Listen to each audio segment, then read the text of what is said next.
You never know. The little small things you do every day that are insignificant to you, you don't think twice about them. They can mean the world to somebody else. Whenever I travel, I carry a very special coin with me that reminds me of that principle.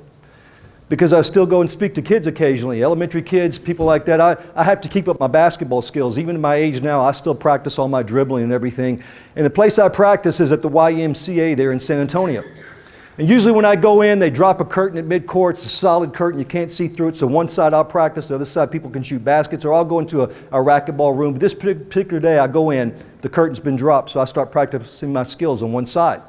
Now I can hear one guy on the other side shooting baskets by himself. We can't see each other. We can hear each other. So I get ready to take a breather. I go sit down. I put the basketballs on my feet. And now we're at an angle where we can see each other. And he looks over and sees the stars on the ball. So he walks over to me and says, "Hey, what are all those stars on the ball for?" I said, "Well, I travel and perform, but I also speak." He said, "What do you speak about?" I said, "I speak to people about finding purpose in their own life and making a difference for other people." He said, "Man, I could really use some of that right now." And I said, "Why is that?" He said, "My name is Tony Ramirez. I was a combat medic in Iraq. And man, I saw a lot of bad stuff." He said, I had friends that never made it home. He said, "I was out in the field at times and I was working on guys with no legs that would try to stand up and fight." And he said, "I watched all that stuff go on." And I was very honest. I said, "Tony, do you have PTSD?" He said, "Yeah, I got that, but that's not my biggest problem." I said, "What is?" He said, "The biggest problem is this." He said, "Even though combat was tough on me and the military was tough on me," he said, "at least then I had purpose in my life. I was Sergeant Tony Ramirez. I was a guy that could save your life out there in the field. I was the guy they came to with their problems. I was a competitive boxer. I was a competitive kickboxer. I was somebody, and now I'm back here, and they label me disabled, and they give me a check and some drugs and a counselor, and they said, 'Good luck to you.'" He goes, "Man, I'm nobody anymore. I don't have purpose in my life. And man, I struggle with that." I said, "Tony, I wish I could do something for it." I said, "Wait a minute." I said, "Listen, I just wrote a book called The Game Winning 3 that talks about this, and it's not in print. It's at the printer. But it's on my computer, and if you like, I'll email it to you if you'll give me your email address." He says, "Man, I would love that." So he gave me his email address.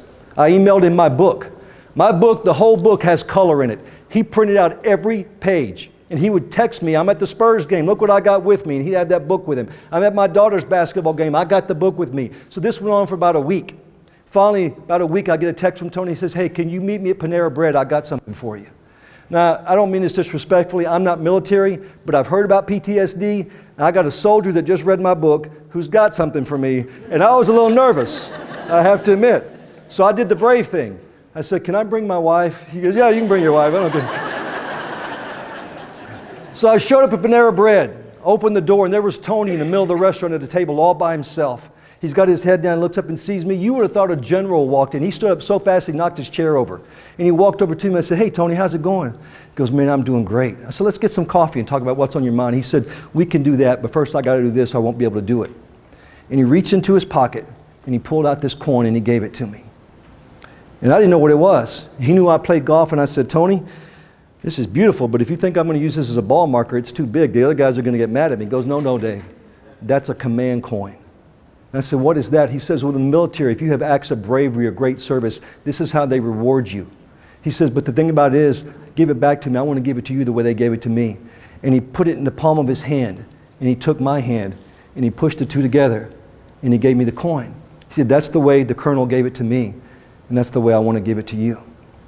And I said, "Wow, Tony, this is beautiful, but I can't take this, man. It means too much to you." He goes, "No, I got two other ones, but I want you to have this one." And I said, "Why do you want me to have it?" He said, "Well, the day I met you, you didn't know this.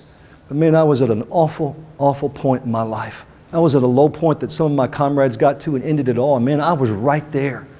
But you took the time to talk to me.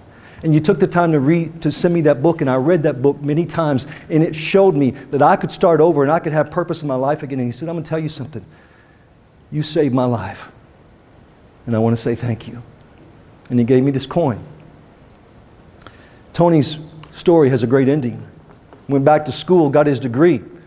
When I first met Tony, he wouldn't look you in the eye. He had so much pain. He started giving speeches in his class, and his classmates said, "Man, this guy's a natural. He's a great natural speech giver." You know, he called me one day on the phone. He was a little upset. He said, "I worked so hard. I've always wanted to make the dean's list. I didn't make it, though. They put me on something called the president's list." What is that? I don't even know what that is. He made the president's list. And about 2 months ago, He and his wife gave birth to twins.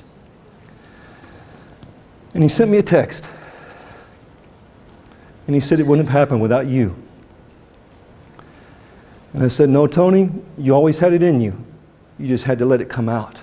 It's not about me, it's about you. You know, folks, you never know the little small things you do every day that are insignificant to you, that mean nothing to you, can mean the world to somebody else.